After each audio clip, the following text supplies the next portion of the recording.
Pregnant सास। जमाना कितना भी बदल जाए, इतना भी नहीं कि बहू घर आए और सास गर्भवती दिख जाए। देखो मीरा, माँ का पूरा ख्याल रखना है, उनसे अब काम नहीं होता है। क्यों, क्या हो गया है? तुम्हारी माँ तो हट्टी कट्टी दिख रही है, पूरी शादी में घोड़ी की तरह नाची है, अब क्यों काम नहीं होता उनसे? वो माँ प्रेग्नेंट है ना, बच्चा होने वाला है। मैं कभी भी भाई बन जाऊंगा इस साल के अंत तक। क्या बोल रहे हो? वो सर पर हाथ रखकर बैठ जाती है। यार पहले क्यों नहीं बताया? कैसा मजाक है ये? झूठ बोल रहे हो ना? हाँ, झूठ बोल रहे हो ना? तभी ससुर की आवाज आती है। बहू, पानी गर्म कर दे, तेरी सास को दवाई देनी है।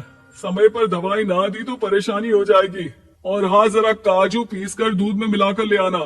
तेरी सास खुद से तो अपनी संभाल करेगी नहीं। हे भगवान, ये मैं क्या सुन रही हूँ? ये ससुर जी को क्या हो गया है? मैं क्या सोच कर आई थी? हाय रे, मैं तो किसी को मुंह भी नहीं दिखा पाऊंगी। अब ये रोना धोना बाद में करना, पहले गर्म पानी कर दो। माँ को दवाई देनी होगी। और हाँ, रात को माँ के पैरों में तेल लगा देना। बहू को गुस्सा आ जाता है, वो बड़बड़ करती किचन में जाती है जहाँ उसका ससुर खड़ा होता है। एक बड़ी जिम्मेदारी है हम सबके सर ऊपर। इस उम्र में माँ बनना खतरे से खाली नहीं होता। हाँ हाँ पता है, तो क्यों बन गई माँ? अरे खतरे से कम नहीं है तो क्या जरूरत थी लल्ला पैदा करने की? कैसी बात कर रही हो बहू? क्या तुम खुश नहीं कि घर में एक नया मेहमान आएगा, छोटे छोटे पैरों से पूरे घर में घूमेगा? पिताजी, ये हाथ जोड़े आपके, आप यहाँ से जाओ। ये शायरी बाद में बताना, अभी मैं पानी गर्म करके थर्मस में दे देती हूँ।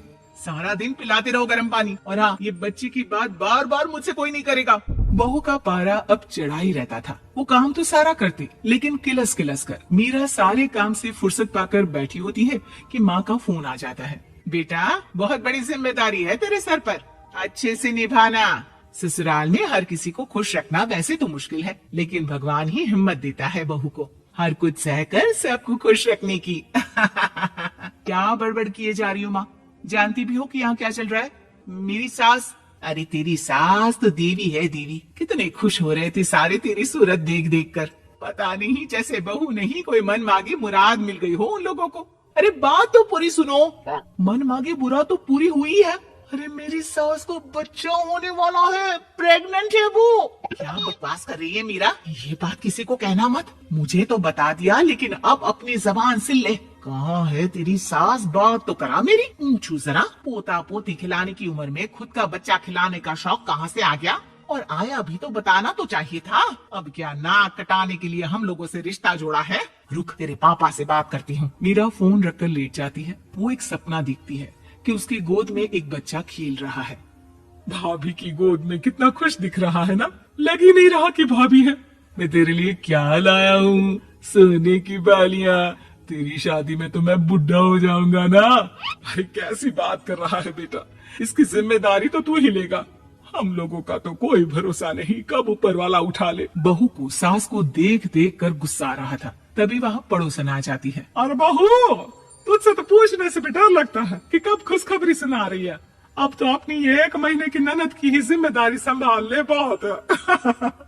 अपने जेवर भी रख देना और पैसे भी जमा करना शुरू कर दे। वो बात आगे बढ़ाती उससे पहले ही बहू जोर से चिल्लाकर उठ जाती है।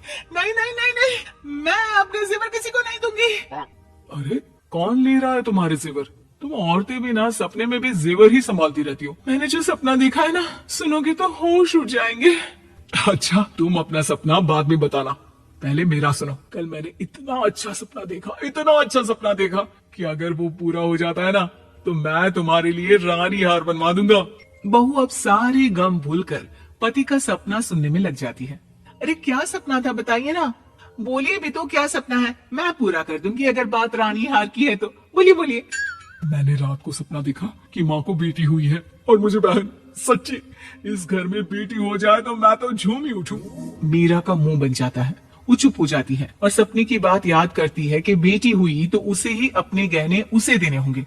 फिर तो रानी हार की जरूरत पड़ेगी ही। भाई लड़की बड़ी होगी, उसकी शादी होगी तो जेवर तो चढ़ाने ही होंगे ना, कहाँ से आएंगे वो?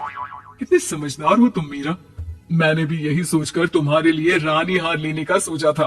अरे फूटी किस्मत मेरी जो ऐसा परिवार मिला।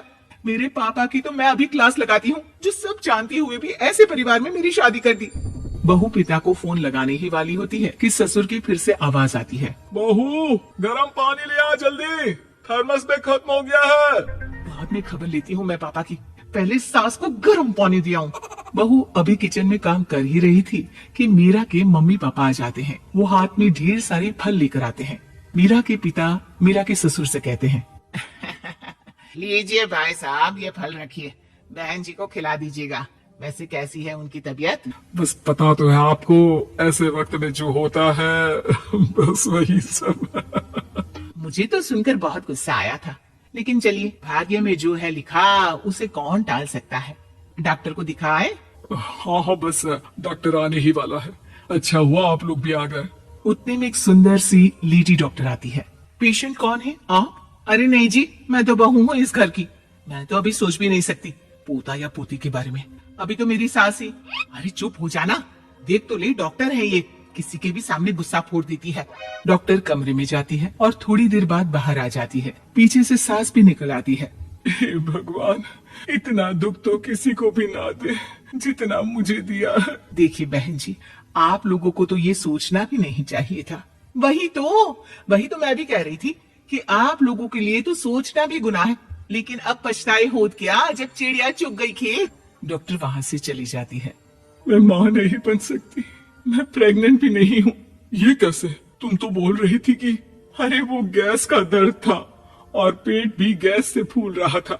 डॉक्टर ने चूर्ण दे दिया है, गर्म पानी से भागना है। हाँ? मैं भी लाती हूँ गर्म पानी। अरे मैं तो घिसर ही लगा देती हूँ। हाय रे, खुशी के मारे पागल ना हो जाओ।